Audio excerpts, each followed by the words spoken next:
Hello, नमस्कार. The MPSC classmate या YouTube चॅनलवर तुम्हा सर्वांचं परत एकदा स्वागत आहे.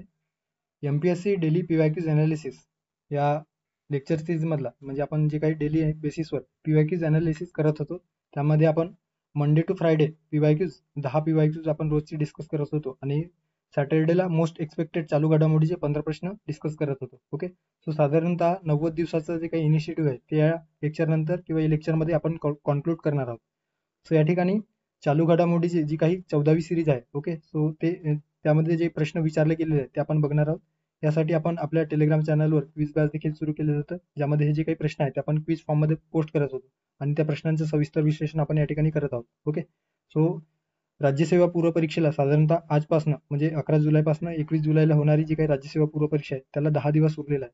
तो चालू घडामोडी संदर्भाने या लेक्चर नंतर 14 सिरीज आपल्या या युट्यूब चॅनलवर अवेलेबल असेल. तर त्याचा प्रत्येक व्हिडिओमध्ये आपण 15 प्रश्न डिस्कस केलेला आहे आणि एकंदरीतच याआधी विचारलेल्या प्रश्नांचा अभ्यास करून हे जे काही प्रश्न जे आहेत ते तयार केले गेलेले आहेत. ओके, सो त्याचा तुम्हाला नक्की बेनिफिट होणार आहे. ओके, सो तुम्ही 14 जे सिरीज आहे ते नक्की बघा. ओके, सो 14 पार्टमध्ये चालू घडामोडीचे व्हिडिओज दिलेले आहेत ते तुम्ही नक्की बघू शकता. ओके, सो सुरू करूयात. आता यातील जो पहिला प्रश्न विचारण्यात आलेला आहे तो एकंदरीतच स्वातंत्र्यवीर विदा सावरकर यांच्या पुतळ्याचे अनावरण कोणत्या देशामध्ये करण्यात आले असा एकंदरीत प्रश्न विचारण्यात आलेला आहे. मे 2023 मध्ये खालीलपैकी कोणत्या देशात स्वातंत्र्यवीर विदा सावरकर यांच्या पुतळ्याचे अनावरण करण्यात आले असा एकंदरीत प्रश्न आहे. सौदी अरेबिया, सिंगापूर, मॉरिशस की अमेरिका. ओके, आता जे काही स्वातंत्र्यवीर विदा सावरकर आहेत सो यांच्या पुतळ्याचे अनावरण मॉरिशसमध्ये करण्यात आलेलं आहे. ओके, सो या ठिकाणी बघू शकता मॉरिशसमध्ये सावरकरांच्या पुतळ्याचे अनावरण करण्यात आले. सो विदा सावरकरांच्या 140व्या जयंती दिनी महाराष्ट्राचे बांधकाम मंत्री रवींद्र चव्हाण यांच्या हस्ते मॉरिशसमध्ये सावरकरांच्या पुतळ्याचे अनावरण करण्यात आले आहे. ओके, सो स्वातंत्र्यवीर सावरकरांचे जे काही विचार आहेत त्यांचा मॉरिशसमध्ये कशा पद्धतीने ते प्रसार करता येईल त्या संदर्भाने एक वैचारिक ठेवा म्हणून त्या ठिकाणी सावरकरांच्या पुतळ्याचे अनावरण करण्यात आलेलं आहे. ओके, सो स्वातंत्र्यवीर सावरकरांचे तेजस्वी विचार पुढील पिढीत नेण्याचे कार्य अव्याहतपर्यंत सुरू राहावे म्हणून विश्व संमेलन आयोजित करण्यात येतो. ओके, आणि यंदा म्हणजे 2023 मध्ये हे जे काही संमेलन आहे ते मॉरिशसमध्ये करण्यात आलेलं होतं आणि 140व्या दिवशी 140व्या जयंतीनिमित्त त्यांच्या पुतळ्याचे अनावरण या मॉरिशस या देशात करण्यात आले. सो पर्याय क्रमांक 3 या प्रश्नाचा योग्य पर्याय असणार आहे. आता विदा सावरकरांसंदर्भाने परीक्षाभिमुख जे काही माहिती आहे ते या ठिकाणी दिलेली आहे. या व्यतिरिक्त भरपूर माहिती त्यांच्या संदर्भाने आपण आपल्या अभ्यासक्रमामध्ये अभ्यासत असतो. ओके, सो 1899 मध्ये सशस्त्र क्रांतीच्या कार्यासाठी त्यांनी राष्ट्रभक्त समूह या नावाची जी काही गुप्त मंडळ आहे ती संस्था स्थापन केलेली आहे. ओके, सो लक्षात ठेवा 1899 मध्ये राष्ट्रभक्त समूह गुप्त मंडळ. त्यानंतर जानेवारीमध्ये याच गुप्त मंडळाचे किंवा या राष्ट्रभक्त समूह गुप्त मंडळाचे मित्रमेळा या संस्थेमध्ये रूपांतर झालेलं आहे. 1904 मध्ये या मित्रमेळ्याचे परत रूपांतर कशात झालेले आहे तर अभिनव भारतमध्ये या मित्रमेळा या संघटनेचे किंवा संस्थेचे रूपांतर झालेलं आहे. त्यांनी LLB झाल्याच्या नंतर ओके, सो लॉच्या पुढील शिक्षणासाठी लंडनमध्ये बॅरिस्टरचे शिक्षण घेण्यासाठी 9 जून 1906 या दिवशी देश सोडलेलं होतं. ओके, आणि त्यांना यासाठी शिष्यवृत्ती जी आहे ती श्यामजी कृष्ण वर्मा यांनी त्यांना शिष्यवृत्ती दिलेली होती. ओके, सो लॉच्या शिक्षणासाठी लंडनला जाण्यासाठीचा जो काही शिष्यवृत्ती आहे तो श्यामजी कृष्ण वर्मा यांनी दिलेला होता. ओके, आणि एकंदरीतच त्यांच्या क्रांतिकारी चळवळीमध्ये मोलाचा वाटा आपल्याला दिसून येतो. ओके, सो स्वातंत्र्य चळवळीत त्यांचा जो काही वाटा आहे एकंदरीतच ते आपल्याला मोठ्या प्रमाणात दिसून येतो आहे. ओके, सो पुढे जाऊया. त्यानंतरचा प्रश्न आहे पहिल्या घडामोडी संदर्भाने खालीलपैकी कोणते राज्य आधार लिंक जन्म नोंदणी सुरू करणारे ईशान्येकडील पहिले राज्य ठरले असा एकंदरीत त्या ठिकाणी प्रश्न विचारण्यात आलेला. ओके, सो आधार बेस्ड जे काही बर्थ रजिस्ट्रेशन आहे ते कोणत्या राज्यामध्ये ईशान्येकडील कोणत्या राज्यामध्ये सर्वात आधी सुरू करण्यात आलेलं आहे? नागालँड, सिक्कीम, अरुणाचल प्रदेश, मिझोरम. ओके, सो या ठिकाणी बघू शकता जे काही Nagaland becomes first state to the north in the north east to launch Aadhaar based birth registration. Okay, so Nagaland हे जे काही राज्य आहे ते एकंदरीतच राज्य यामध्ये या राज्यात आधार लिंक जन्म नोंदणी सुरू करणारे ईशान्येकडील पहिले राज्य ठरलेलं आहे. ओके, सो पर्याय क्रमांक 1 या प्रश्नाचा योग्य पर्याय असणार आहे. ओके, 0 ते 5 वयोगटातील मुलांसाठी आधार बेस्ड नोंदणी एकत्रितपणे करून त्यांची जन्म नोंदणी जी आहे ती सुलभ करणे हे या कार्यक्रमाचे किंवा या उपक्रमाचे एक उद्दिष्ट म्हणून त्या राज्यात सुरू करण्यात आलेलं आहे. सो अशा पद्धतीने या प्रश्नाचा योग्य पर्याय असणार आहे पर्याय क्रमांक 1 नागालँड. त्यानंतरचा प्रश्न आहे 16व्या वित्त आयोगासंदर्भाने. ओके, सो 3 स्टार करून ठेवा याला. त्यावर प्रश्न कुठल्या ना कुठल्या एक्झाममध्ये आपल्या एमपीएससीच्या एक्झाममध्ये विचारेल. ओके, 16व्या केंद्रीय वित्त आयोगासंदर्भाने योग्य विधान ओळखा. वित्त आयोगाचे अध्यक्ष श्री अरविंद पनगारिया यांच्या अध्यक्षतेखाली हे जे काही वित्त आयोग आहे ते स्थापन झालेलं आहे का. त्यानंतर ब स्टेटमेंट दिलेलं आहे या आयोगाचे सचिव म्हणून निरंजन राजाध्यक्ष यांची निवड झाली. आणि क दिलेला आहे या आयोगाचा जो काही कालावधी आहे तो एकंदरीतच 2026 ते 2031 असा असणार आहे. ओके, सो आपल्याला योग्य पर्याय किंवा योग्य विधान या ठिकाणी फाइंड आउट करायचं आहे. आता वित्त आयोगाच्या संदर्भाने जे 16वे वित्त आयोग आहे ते एकंदरीतच राज्यघटनेच्या कलम 280 नुसार राष्ट्रपती दर 5 वर्षांनी वित्त आयोग स्थापन करत असतो. अशा पद्धतीचे जे काही प्रोव्हिजन आहे ते आपल्या कॉन्स्टिट्यूशन मध्ये दिलेलं आहे. सो 1 एप्रिल 2026 पासून सुरू होणाऱ्या 5 वर्षाच्या कालावधीसाठी केंद्र सरकारने आणि विशेषतः केंद्र व राज्य सरकार यांच्यातील जे काही महसुली वाटणी आहेत ते निश्चित करण्यासाठी म्हणून आणि त्या संदर्भात जे काही फायनान्शियल घटक आहेत त्यांचे एकंदरीत त्यासाठी सल्ला देणे आणि ते केंद्र व राज्य यांच्यामध्ये महसुली वाटप संदर्भाने जी काही शिफारस करण्यासाठी म्हणून अरविंद पनगाडिया यांच्या अध्यक्षतेखाली ओके हे 16वे वित्त आयोग गठीत करण्यात आलेले आहे.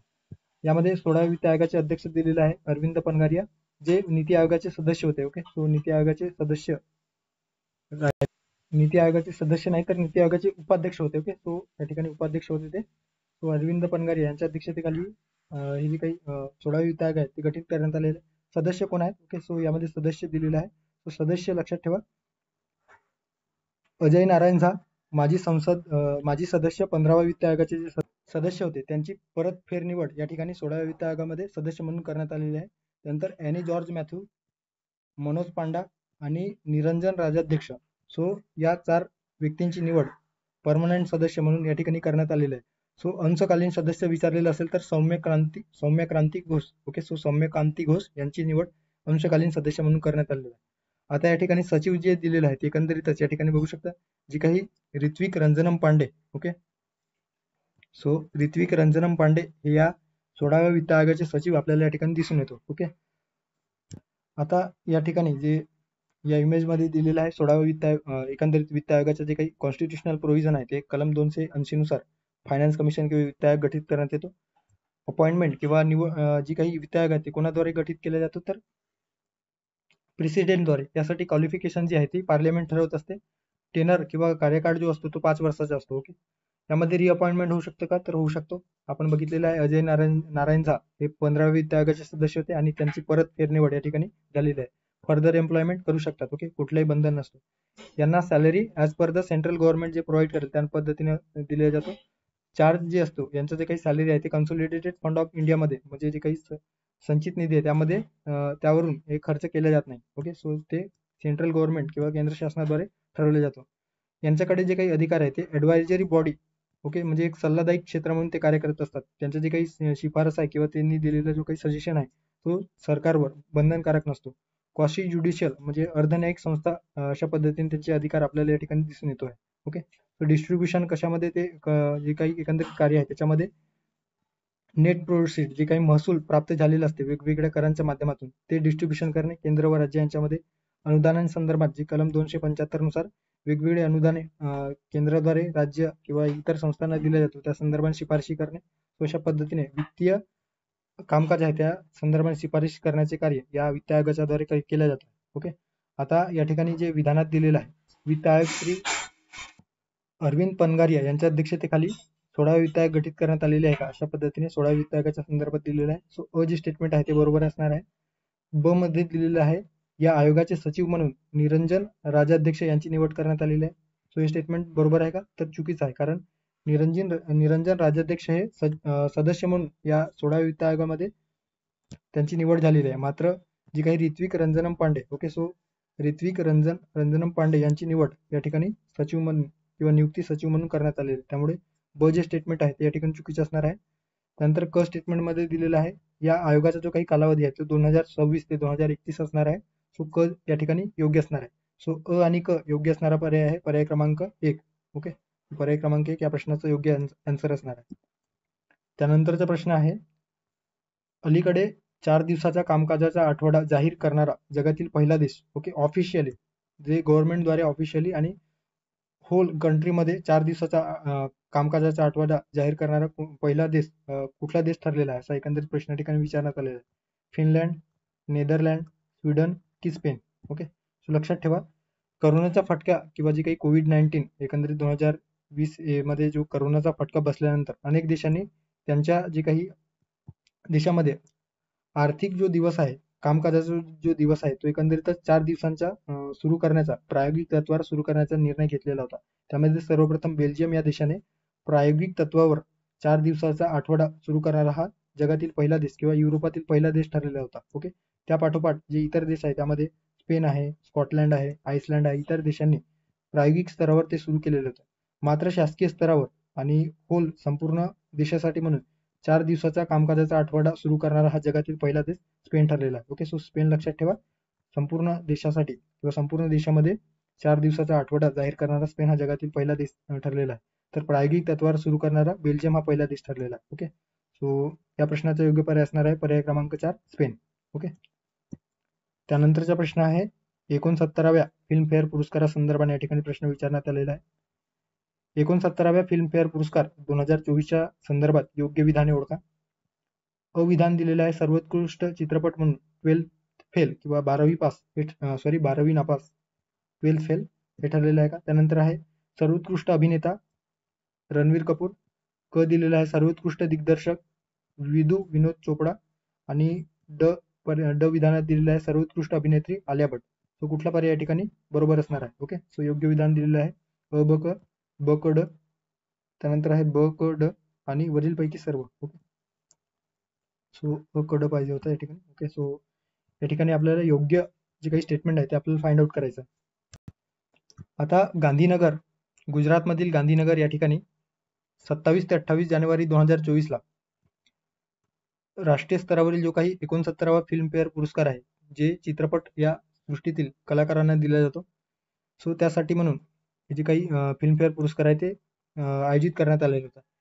यामध्ये बॉलिवूड अभिनेता रणवीर कपूर याला ॲनिमल या चित्रपटासाठी सर्वोत्कृष्ट अभिनेत्याचा पुरस्कार देण्यात आलेला आहे. त्यानंतर रॉकी और रानी की प्रेम कहाणी या चित्रपटासाठी आलिया भट्ट या अभिनेत्रीला, ओके, सो आलिया भट्ट या अभिनेत्रीला मुख्य भूमिकेसाठी सर्वोत्कृष्ट अभिनेत्रीचा पुरस्कार देण्यात आलेला. ओके, सो रणवीर कपूर याला सर्वोत्कृष्ट अभिनेत्याचा पुरस्कार ॲनिमल या चित्रपटासाठी, तर रॉकी और रानी की प्रेम कहाणी या चित्रपटासाठी आलिया भट्ट हिला सर्वोत्कृष्ट अभिनेत्रीचा पुरस्कार मिळालेला आहे. सर्वोत्कृष्ट दिग्दर्शकाचा जो काही पुरस्कार आहे तो एकंदरीतच विनोद चोपडा यांना देण्यात आलेला आहे. 12वी फेल किंवा 12th फेल या चित्रपटासाठी हे देण्यात आलेलं आहे. यासोबतच जे काही 12th फेल हे चित्रपट आहे ते एकंदरीतच सर्वोत्कृष्ट पटकथा आणि सर्वोत्कृष्ट चित्रपट किंवा मोस्ट पॉप्युलर चित्रपट म्हणून या 12th फेल या चित्रपटाला पुरस्कार प्राप्त झालेला. ओके, सो हे लक्षात ठेवा. यामध्ये आता फिल्मफेअर पुरस्कारासंदर्भाने जे काही सुरुवात आहे ते कधी झालेली आहे तर 1954 पासून राष्ट्रीय पुरस्काराची किंवा या फिल्मफेअर पुरस्काराची स्थापना झालेली आहे. हिंदी भाषेतील चित्रपटासाठी आणि त्यामध्ये विविध उत्कृष्ट कार्य करणाऱ्या जे काही अभिनेत्री किंवा अभिनेता किंवा जे चित्रपट कलाकार असतात तर त्यांना दरवर्षी या पुरस्काराद्वारे सन्मानित केला जातो आहे. ओके, सो आता आपल्या प्रश्नाकडे आलं तर आपल्याला काय दिसून येतं तर अ स्टेटमेंट दिलेलं आहे सर्वोत्कृष्ट चित्रपट 12th फेल हे ठरले का, तर योग्य असणार आहे. सर्वोत्कृष्ट अभिनेता ॲनिमल यासाठी रणवीर कपूर हे देखील योग्य असणार आहे. क स्टेटमेंट दिलेलं आहे सर्वोत्कृष्ट दिग्दर्शक विनोद चोपडा, सो क स्टेटमेंट देखील या ठिकाणी योग्य असणार आहे. त्यानंतर आहे सर्वोत्कृष्ट अभिनेत्री आलिया भट्ट, सो हे देखील ड स्टेटमेंट या ठिकाणी योग्य असणार आहे. सो वरीलपैकी सर्व विधाने या ठिकाणी या प्रश्नाचं योग्य पर्याय असणार आहे. ओके, त्यामुळे पर्याय क्रमांक 4 या प्रश्नाचं योग्य आन्सर असणार आहे. ओके, त्यानंतरचा प्रश्न आहे युद्ध सराव संदर्भाने या ठिकाणी प्रश्न विचारण्यात आलेला आहे. हरिमाऊ युद्ध सराव खालीलपैकी कोणत्या 2 देशांदरम्यान आयोजित केला जातो, असा एकंदरीत प्रश्न आहे. युद्ध सरावावर अलीकडे UPSC पासून तर आपल्या पोलीस भरतीपर्यंत प्रश्न विचारला जातोय. ओके, सो त्यामुळे युद्ध सराव आपल्याला माहिती असणे अपेक्षित आहे.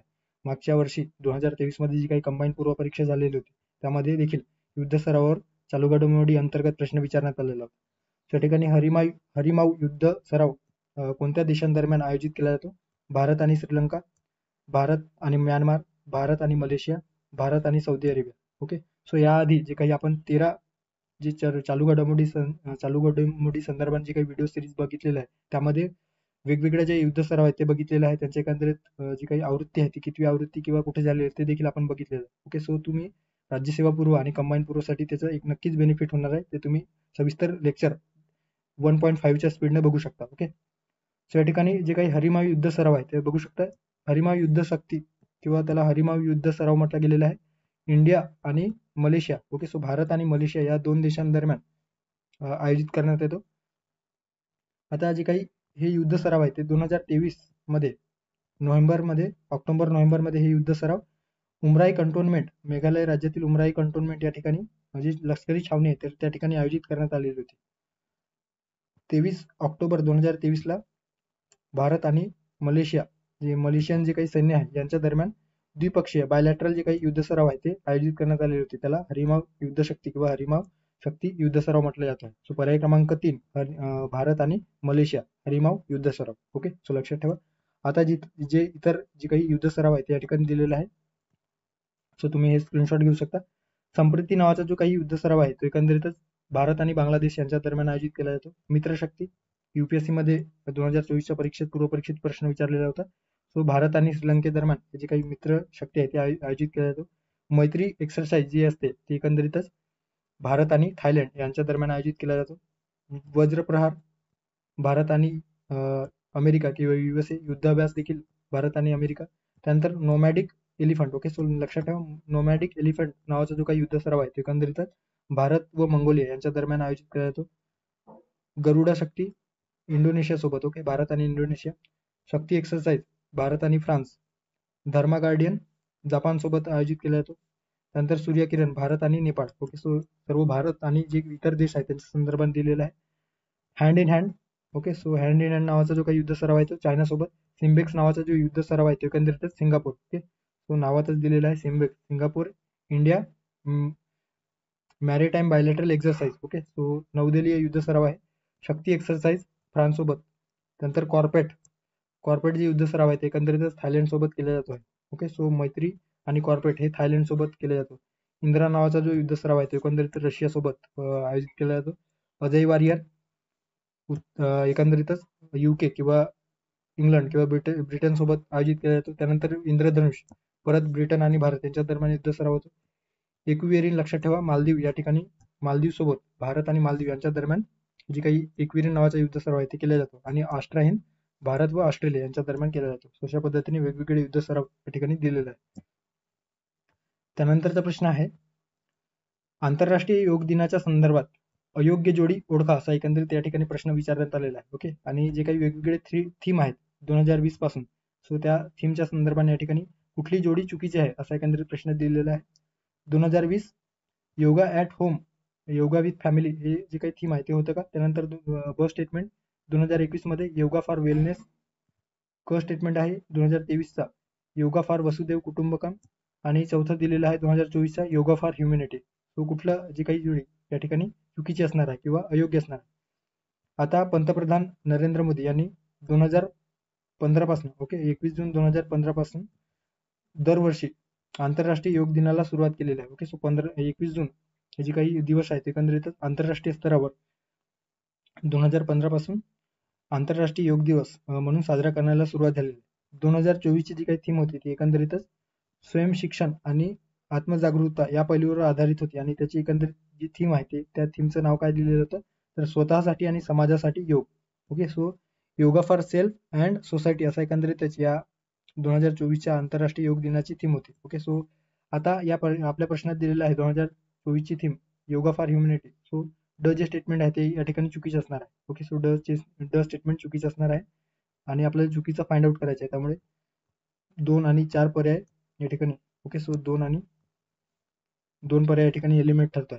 आता या ठिकाणी 2015 पासून 2024 पर्यंतचे वेगवेगळे थीम दिलेले आहे ते या ठिकाणी दिलेलं आहे. त्यामध्ये 2020चं लक्षात ठेवा 2020 मध्ये दिलेलं आहे योगा ॲट होम आणि योगा विथ फॅमिली. नंतर 2021चा योगा फॉर वेलनेस. 2022चा दिलेला आहे योगा फॉर ह्युमॅनिटी. 2023चा जो काही थीम होता तो योगा फॉर वसुदेव कुटुंबकम. आणि 2024चा या ठिकाणी दिलेला आहे yoga for self and yoga for society. आता आपल्या विधानात दिलेलं आहे 2020 मध्ये योगा ॲट होम आणि योगा विथ फॅमिली होतं का, तर नक्कीच जे स्टेटमेंट आहे ते या ठिकाणी योग्य असणार आहे. ओके, सो 2020 मध्ये yoga at home, yoga with family हे थीम आपल्याला दिसून येतो. त्यानंतरचं आहे योगा फॉर वेलनेस 2021 ची थीम, तो योगा फॉर वेलनेस हे देखील बरोबर असणार आहे. त्यानंतर 2023 मध्ये yoga for Vasudhaiva Kutumbakam, so 2023चा योगा फॉर वसुदैव कुटुंबकम या ठिकाणी योग्य असणार आहे.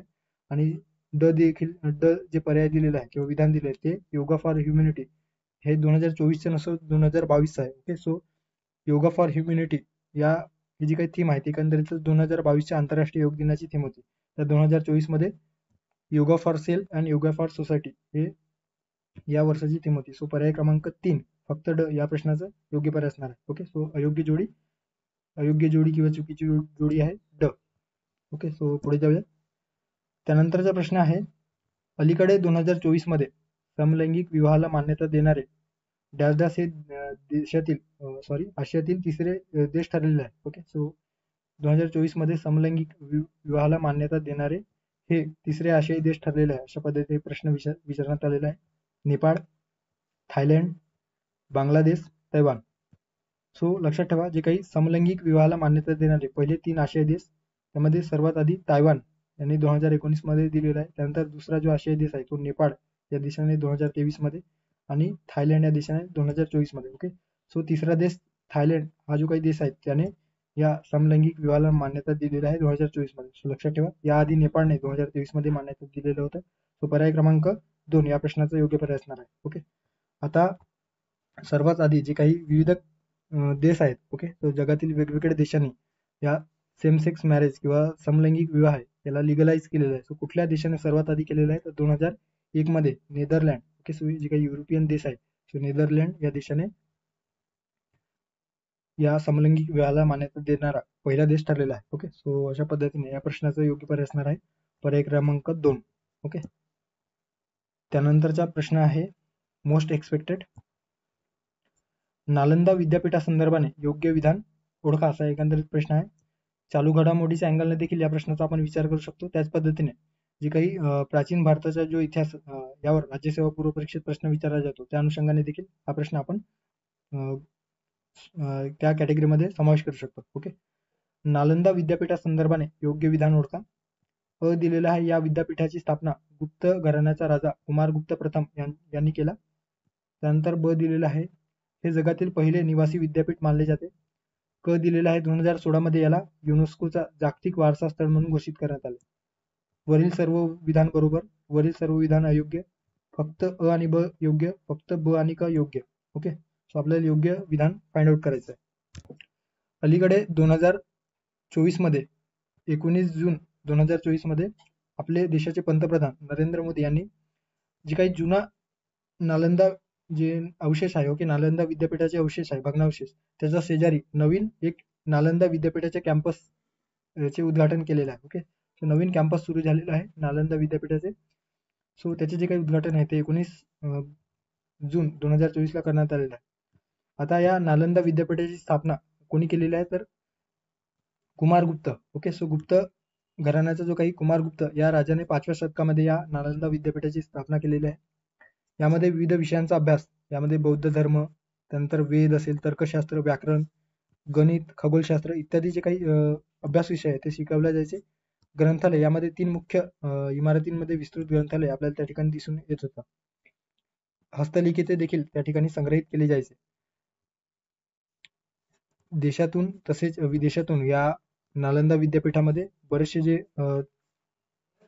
विद्यार्थी आहेत ते या ठिकाणी अभ्यासासाठी यायचे. नालंदा विद्यापीठ हे जगातील पहिले निवासी विद्यापीठ मानले जाते. ओके, सो लक्षात ठेवा नालंदा विद्यापीठ हे जगातील पहिले निवासी विद्यापीठ मानले जाते. भारतीय गणितज्ञ शून्याचा शोध जे काही भारतीय गणितज्ञ आहेत ज्यांनी शून्याचा शोध लावलेला आहे आर्यभट्ट यांनी देखील याच नालंदा विद्यापीठापासून किंवा यामधून त्यांनी शिक्षण घेतलेलं आहे. ओके, 2016 मध्ये युनेस्कोचे जागतिक वारसा स्थळ म्हणून या नालंदा विद्यापीठाला जाहीर करण्यात आलेले होते. ओके, सो या ठिकाणी आता प्रश्नात जे विधान दिलेलं आहे त्यामध्ये अ स्टेटमेंट दिलेलं आहे या विद्यापीठाची स्थापना गुप्त घराण्याचा राजा कुमारगुप्त प्रथम यांनी केले का, तो अ स्टेटमेंट या ठिकाणी बरोबर असणार आहे. त्यानंतर ब दिलेलं आहे हे जगातील पहिले निवासी विद्यापीठ मानले जाते, ब देखील या ठिकाणी योग्य असणार आहे. त्यानंतर क दिलेला आहे 2016 मध्ये याला युनेस्कोच्या जागतिक वारसा स्थळ म्हणून घोषित करण्यात आले. सो क देखील या ठिकाणी योग्य असणार आहे. सो वरील सर्व विधाने योग्य. ओके, पर्याय क्रमांक 1 या प्रश्नाचं योग्य पर्याय असणार आहे. ओके, सो अशा पद्धतीने विधान 1 किंवा पर्याय 1 या प्रश्नाचं योग्य आन्सर असणार आहे. त्यानंतरचा प्रश्न आहे, अलीकडे बातम्यांमध्ये असलेला कवच प्रणाली कशाशी संबंधित आहे, असा एकंदरीत प्रश्न आहे. देशाच्या सीमेचे रक्षण करणे. नंतर आहे हत्तीच्या अधिवास संरक्षणासाठी. तिसरा पर्याय दिलेला आहे रेल्वे अपघात टाळण्यासाठी. आणि चौथा पर्याय आहे वायुदलातील संरक्षण प्रणाली. ओके, सो कवच प्रणाली. आता या ठिकाणी जे दिलेलं आहे कवच प्रणाली काय आहे, तर भारत का कवच नावाचं जे काही कवच प्रणाली आहे ती एकंदरीतच एक रेल्वे अपघात टाळण्यासाठी म्हणून एक सुरक्षा प्रणाली जी ई सिस्टीमवर चालते. ओके, सो एकंदरीतच कवच प्रणालीबद्दल या ठिकाणी दिलेलं आहे रेल्वे अपघात टाळण्यासाठी म्हणून ही जी कवच प्रणाली आहे ती डेव्हलप केलेली आहे. स्वदेशी बनावटीची जी काही स्वयंचलित ट्रेन प्रोटेक्शन, ज्याला ऑटोमॅटिक ट्रेन प्रोटेक्शन प्रणाली सिस्टम म्हणून ओळखला जातो, या प्रणालीचे जे काही डेव्हलपमेंट आहे ते Medha servo driver private limited, HBL power system limited आणि केर्नेक्स मायक्रो सिस्टम लिमिटेड यांच्या सहकार्याने जी काही रेल्वे मंत्रालय आहे त्यांनी केलेलं आहे. लोकोमोटिव्ह मध्ये सिग्नल यंत्रणेत तसेच ट्रॅकवर जे काही बसवलेली इलेक्ट्रॉनिक उपकरणे यांच्या माध्यमातून रेडिओ फ्रिक्वेन्सी आयडेंटिफिकेशन डिव्हाइसेसचा वापर करून जी काही कवच प्रणाली आहे एकंदरीतच जर एका ट्रॅकवर 2 रेल्वे असतील आणि म्हणजे जर त्यांचा धडक होण्यासंदर्भाने त्या ठिकाणी शक्यता असेल, सो ते शक्यता वर्तवण्यासाठी म्हणून या कवच प्रणाली ही जी काही सिस्टम आहे ते डेव्हलप केलेली आहे. ओके, सो ते धडकेपासून किंवा रेल्वे अपघात टाळण्यासाठी म्हणून ही जी काही सिस्टम आहे ती एकंदरीत लॉन्च करण्यात आलेली. 2016 पासून या पॅसेंजर ट्रेन्समध्ये कवच प्रणालीचे जे काही फिल्डिंग टेस्ट आहे ते फील्ड बेसिसवर किंवा प्रायोगिक स्तरावर सुरू होतं. ओके, सो या ठिकाणी लक्षात ठेवा रेल्वे अपघात टाळण्यासाठी कवच प्रणाली सिस्टम जी आहे ती सुरू करण्यात आलेली आहे. तो पर्याय क्रमांक 3 या प्रश्नाचं योग्य पर्याय असणार आहे. त्यानंतरचा प्रश्न आहे पुरस्कार संदर्भाने या ठिकाणी प्रश्न विचारण्यात आलेला आहे. साहित्य अकादमी युवा साहित्य अकादमी 2024च्या संदर्भाने पुरस्कार दिलेला आहे, त्यापैकी आपल्याला योग्य विधान ओळखा असा एकंदरीत प्रश्न आहे. ओके, अ विधान दिलेलं आहे की यंदाचा हा पुरस्कार मराठी भाषेसाठी देवीदास सौदागर यांना जाहीर झाला. त्यानंतर ब दिलेला आहे त्यांचा उस्वन या कादंबरीसाठी हा पुरस्कार जाहीर झालेला आहे. क दिलेला आहे या पुरस्काराची स्थापना 2011 मध्ये करण्यात आली. ओके, कुठला स्टेटमेंट या ठिकाणी योग्य असणार आहे. साहित्य अकादमीचे बाल साहित्य आणि युवा साहित्य असे 2 पुरस्कार अलीकडे लेटेस्ट 2024 मध्ये जून मध्ये जाहीर झालेला आहे. ओके, बाल साहित्य पुरस्कार मराठी भाषेसाठी लक्षात ठेवा समसेर यांनी भूत बंगला या कादंबरीला किंवा या कथासंग्रहाला, ओके, सो कादंबरी नसून ते कथासंग्रह आहे, सो भारत सासने यांच्या समसेर आणि भूत बंगला या कथासंग्रहाला बाल साहित्य पुरस्कार देण्यात आलेला आहे. त्यानंतर आहे मराठी भाषेतील युवा साहित्य पुरस्कार, हे जे आहे ते एकंदरीतच उस्वन या कादंबरीसाठी देवीदास सौदागर यांना जाहीर झालेला आहे. ओके, सो युवा साहित्य पुरस्कार जे असते ते एकंदरीतच 35 वर्षापेक्षा कमी असणाऱ्या लेखकाला दिला जातो. त्याची सुरुवात 2011 मध्ये झालेली आहे. बाल साहित्य पुरस्काराची सुरुवात लक्षात ठेवा 2010 या वर्षी झालेली आहे. तर युवा साहित्य पुरस्कार जे आहे साहित्य अकादमी तर्फे देण्यात येणारा त्याची सुरुवात 2011 पासून सुरू झालेली आहे. आणि युवा साहित्य अकादमी पुरस्कार 35 वर्षापेक्षा खालील लेखकाला दिला जातो. ओके, सो ते देखील लक्षात ठेवा. आता अ स्टेटमेंट दिलेलं होतं की यंदाचा हा पुरस्कार मराठी भाषेसाठी देवीदास सौदागर यांना जाहीर झाला. बरोबर आहे, त्यांचा उस्मान या कादंबरीला पुरस्कार जाहीर झालेला आहे. सो हे देखील योग्य असणार आहे. आणि क स्टेटमेंट दिलेलं आहे या पुरस्काराची स्थापना 2011 मध्ये करण्यात आली का, सो योग्य असणार आहे. ओके, सो युवा साहित्य अकादमी पुरस्कार संदर्भाने या ठिकाणी प्रश्न विचारण्यात आलेले होते. ओके, सो देवीदास सौदागर उस्मान आणि समसेर आणि भूत बंगला भारत सासने बाल साहित्य पुरस्कार. ओके, आणि हे युवा साहित्य पुरस्कार, सो लक्षात ठेवा. त्यानंतरचा प्रश्न आहे पुस्तकांसंदर्भाने किंवा बुक्स जे असतात त्यावर प्रश्न आयोग विचारत असतो. ओके, या ठिकाणी जी काही आत्मचरित्र आहे याआधी सेनवान यांच्या आत्मचरित्रावर प्रश्न विचारलेला आहे. सचिन तेंडुलकरच्या आत्मचरित्रावर प्रश्न विचारण्यात आलेला आहे. नुकतेच प्रकाशित झालेले I have the street a Kutti cricket story अशा पद्धतीचे जे काही I have the street a Kutti cricket story नावाचं जे काही आत्मचरित्र आहे किंवा आत्मकथा आहे ते कोणत्या खेळाडूचे आहे अशा एकंदरीत प्रश्न विचारण्यात आलेला आहे. Rishabh Pant, Yuvraj Singh, R Ashwin, Sourav Ganguly. Okay, so या ठिकाणी दिलेला आहे I have the street a Kutti cricket story. Okay, so a Kutti cricket story कोणाचा आहे तर अश्विन आणि सिद्धार्थ मुंगा यांनी लिहिलेलं आहे. ओके, आणि स्टोरी कोणाची आहे तर आर अश्विन. ओके, जे काही फिरकीपट्टू किंवा गोलंदाज आहेत भारतातील, तर त्यांच्या संदर्भाने हे आत्मचरित्र आपल्याला दिसून येतो. ओके, सो लक्षात ठेवा. आता जे काही युवराज सिंग संदर्भाने किंवा युवराज सिंगने जे पुस्तक लिहिलं आहे किंवा बुक लिहिलं आहे त्याचं नाव आहे the test of my life. Okay, या नावाचं जे काही आत्मचरित्र आहे ते युवराज सिंग यांनी लिहिलेलं आहे. त्यामध्ये the test of my life. त्यानंतर आहे सौरव गांगुली यांनी लिहिलेलं आहे a century is not enough. Okay, so a century is not enough Sourav Ganguly यांनी लिहिलेलं आहे. आणि सचिन तेंडुलकर यांचं जे काही आत्मचरित्र आहे तर playing it my way. Okay, so playing it my way my autobiography या नावाचं जे काही आत्मचरित्र आहे ते एकंदरीत सचिन तेंडुलकर यांनी लिहिलेलं आहे. तो पर्याय क्रमांक 3 या प्रश्नाचा योग्य पर्याय असणार.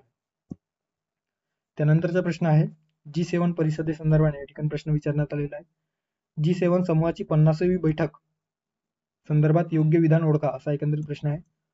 अ विधान दिलेलं आहे, ही बैठक 2024 मध्ये इटली या देशात आयोजित करण्यात आलेली होती. ब दिलेलं आहे, यात America, Britain, Germany, France, Canada, Russia आणि जपानचा समावेश होतो आहे का? क स्टेटमेंट दिलेलं आहे, भारत या देशात प्रमुख आमंत्रित देश म्हणून गेलेले होते. ओके, सो कुठला पर्याय या ठिकाणी योग्य असणार आहे? वरील सर्व बरोबर, अ आणि क बरोबर, अ आणि ब बरोबर, वरीलपैकी एकही बरोबर नाही. आता 2024 मध्ये जी अलीकडे पार पडलेली आहे, विशेषतः G7 समूहाची 50वी बैठक इटली या देशातील किंवा इटली या देशामध्ये ती जी काही इटली या देशाकडे यंदाच्या G7 परिषदेच्या जे काही अध्यक्षपद आहे ते असून 13 ते 15 जून या कालावधीमध्ये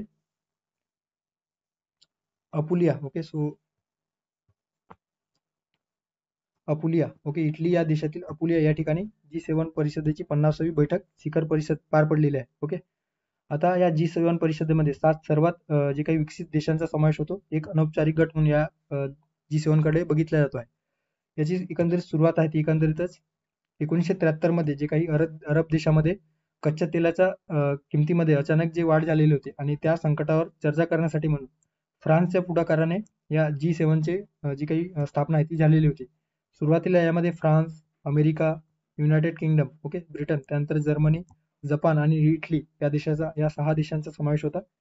1976 मध्ये, ओके, सो 1976 मध्ये कॅनडा हा या देशाचा किंवा या G7 या संस्थेचा 7वा सदस्य बनलेला आहे. तेव्हापासून ही G7 म्हणून ओळखली जाते.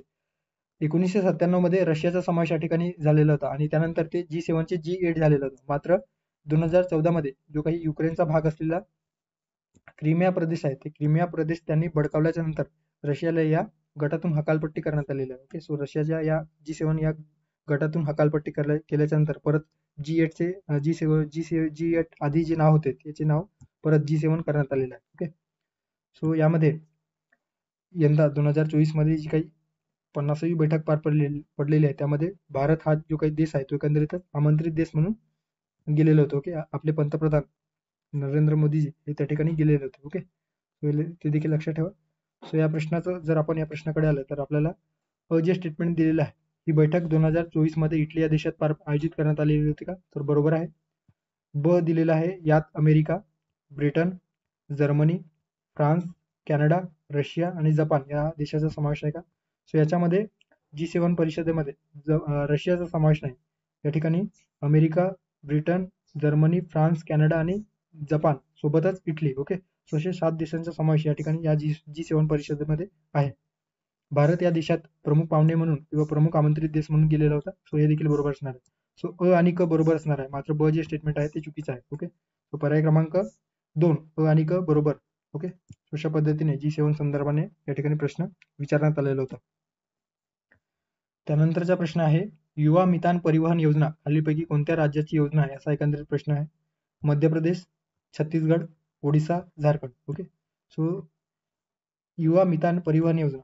ओके, सो युवा मितान परिवहन योजना 7 ऑक्टोबर 2023 रोजी तत्कालीन छत्तीसगडचे जे काही मुख्यमंत्री होते, ओके, सो भूपेश बघेल यांनी छत्तीसगड युवा मितान परिवहन योजनेचा शुभारंभ केला आहे. ओके, सो नावातच दिलेलं आहे कोणत्या राज्याची योजना आहे तर छत्तीसगड या राज्याची योजना आहे.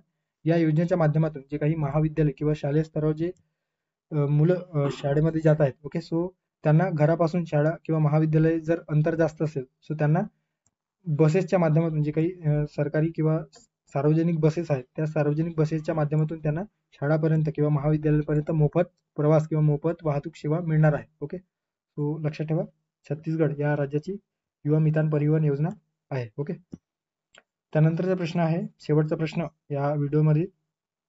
स्टेटमेंट दिले या ठिकाणी आपल्याला एकंदरीतच क्यूएस वर्ल्ड युनिव्हर्सिटी रँकिंग 2025 संदर्भाने योग्य विधाने ओळखा असा एकंदरीत प्रश्न विचारलेला आहे. लेटेस्ट मध्ये जी काही क्यूएस वर्ल्ड युनिव्हर्सिटी रँकिंग जून 2025 मध्ये जाहीर झालेला होता त्यावरून हे प्रश्न विचारण्यात आलेला आहे. ओके, अविधान आहे पहिल्या स्थानी अमेरिकेतील MIT ही संस्था राहिलेली आहे. त्यानंतर आहे या यादीत भारतातील 20 संस्थेचा समावेश करण्यात आलेला आहे का. त्यानंतर क स्टेटमेंट या यादीत IIT बॉम्बे ही संस्था एकूणात 118व्या स्थानी तर देशात प्रथम स्थानी राहिली आहे. सो कुठला पर्याय किंवा कुठलं विधान या ठिकाणी योग्य असणार आहे. ओके, अ आणि क बरोबर, अ आणि ब बरोबर, वरील सर्व बरोबर, वरील सर्व चूक. सो 2025 ची जी काही वर्ल्ड युनिव्हर्सिटी रँकिंग आहे जी क्यूएस या संस्थेद्वारे, ज्याला क्वाक्विरेली सायमंड, ओके, सो क्वाक्विरेली सायमंड नावाचे जे काही जे क्यूएस द्वारे प्रकाशित केली जाते. ओके, 2004 मध्ये पहिल्यांदा किंवा 2004 पासून टाइम्स हायर एज्युकेशन आणि या दोन्ही क्यूएस या संस्थेकडनं या दोन्ही संस्थांनी मिळून युनिव्हर्सिटी रँकिंग तयार करण्याला सुरुवात केली होती. ओके, मात्र 2009 मध्ये टाइम्स जी काही हायर एज्युकेशन जी संस्था आहे त्यांनी स्वतंत्रपणे आपली स्वतंत्र विद्यापीठ क्रमवारी जाहीर करण्यास सुरुवात केली. त्यामुळे दोन्ही संस्था आता वेगवेगळ्या वर्ल्ड युनिव्हर्सिटी रँकिंग जाहीर करत असतात. ओके, यंदा 2025 च्या अहवालामध्ये काय दिलेलं आहे तर मॅसेच्युएट्स इन्स्टिट्यूट ऑफ टेक्नॉलॉजी, ज्याला MIT म्हटलं जातो, सो सलग 13व्या वर्षी या क्यूएस वर्ल्ड रँकिंग मध्ये, लक्षात ठेवा सलग 13व्या वर्षी क्यूएस वर्ल्ड युनिव्हर्सिटी रँकिंग मध्ये अव्वल स्थान कायम राखलेलं आहे. ओके, ही जे काही MIT इन्स्टिट्यूट आहेत एकंदरीतच आपल्याला USA मध्ये स्थित असल्याचे दिसून येतं. आणि या वर्ल्ड युनिव्हर्सिटी रँकिंग मध्ये अमेरिकेतील सर्वाधिक जे युनिव्हर्सिटी आहेत त्यांचा समावेश आहे. जवळपास 197 जे युनिव्हर्सिटी आहे त्या देशातील त्यांचा समावेश या क्यूएस वर्ल्ड रँकिंग मध्ये करण्यात आलेला आहे. त्या खालोखाल युनायटेड किंगडम अर्थात ब्रिटनमधील 90 तर चीनमधील 71 देशांचा 71 युनिव्हर्सिटीचा समावेश या ठिकाणी करण्यात आलेला आहे. आता आपण या ठिकाणी बघितलेलं आहे की क्यूएस जी काही वर्ल्ड रँकिंग आहे ती एकंदरीतच 2004 पासून क्यूएस आणि टाइम मॅगझिन किंवा टाइम हायर एज्युकेशन संस्थेकडून जाहीर करण्यात आलेलं होतं. मात्र 2009 पासून त्यांनी स्वतंत्रपणे 2 अशा स्वतंत्र विद्यापीठ क्रमवारी किंवा वर्ल्ड युनिव्हर्सिटी रँकिंग जाहीर करण्यात येते. ओके, भारत हा जो काही देश आहे, ओके, आपला देश या वर्ल्ड युनिव्हर्सिटी रँकिंग मध्ये टॉप परफॉर्मर म्हणून राहिलेला आहे. त्यामध्ये सर्वात आधी म्हणजे भारतातील विचार केला तर भारतातील IIT बॉम्बे जी काही संस्था आहे ती आपल्या भारतामध्ये या रँकिंग मध्ये पहिल्या स्थानी आहे. त्यानंतर आहे IIT दिल्ली, त्यानंतर Indian institute of science, okay, Bengaluru याच्या तिसऱ्या स्थानी क्रमांक लागलेला आहे. ओके, आणि एकंदरीतच भारतातील जे काही वेगवेगळे युनिव्हर्सिटी आहे त्यांच्या संदर्भाने जर विचारलेलं असेल की त्यांची रँकिंग काय आहे, सो भारताच्या युनिव्हर्सिटी जे आहेत त्यांचा या क्यूएस वर्ल्ड युनिव्हर्सिटी रँकिंग 2025 मध्ये IIT बॉम्बे 118व्या स्थानी आहे. त्यानंतर IIT दिल्ली 150व्या स्थानी आहे. ISC बँगलोर, ओके, 211व्या स्थानी आहे. ओके, सो लक्षात ठेवा IIT बॉम्बे 118व्या, IIT दिल्ली 150व्या स्थानी, तर Indian institute of science Bangalore हे 211व्या स्थानी आहे. ओके, आणि देशामध्ये विचार केला तर बॉम्बेचं पहिल्या स्थानी, IIT बॉम्बे पहिल्या क्रमांकावर, IIT दिल्ली दुसऱ्या क्रमांकावर आणि ISC बँगलोर तिसऱ्या क्रमांकावर आहे. ओके, सो आता या प्रश्नात काय विचारलेलं आहे तर विधाने दिलेलं आहे. अविधान पहिल्या स्थानी अमेरिकेतील MIT संस्था राहिलेली का, बरोबर आहे. या यादीत भारतातील 20 शिक्षण संस्थांचा समावेश करण्यात आलेला आहे का, तो लक्षात ठेवा.